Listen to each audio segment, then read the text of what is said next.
دومای دولتی یا پارلمان روسیه قانون را در بررسی سیوم تصویب کرد که به پرزیدنت این کشور اجازت می‌دهد کاتگوری داوطلبان خارجی برای دریافت ساده شهروندی روسیه را انتخاب کند. در این باره وبسایت رسمی دومای دولتی روز سه‌شنبه خبر داد.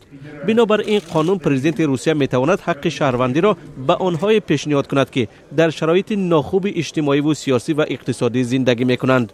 از حق ساده شده شهروندی همچنین هموطنان برخوردار خواهند شد که در منطقه‌های جنگ زده یا گرفتار تغییر ساختار سیاسی به سر میبرند. در نوبت اول این قانون مشکل پناهنده های اوکراینی را آسان میکند.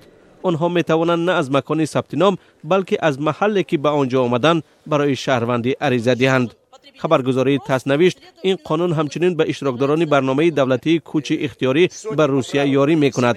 داوطلبان این گروه می توانند از روی ترتیب ساده درخواست شهروندی عریضه دهند اگر از حق اقامت و اجازه بودباش موقتی در روسیه برخوردار باشند. قبلا وزارت کارهای داخلی روسیه گفته بود که از اول امسال بیش از 16,000 شهروند سابق تاجیکستان شناسنامه فدراسیون روسیه را دریافت کردند.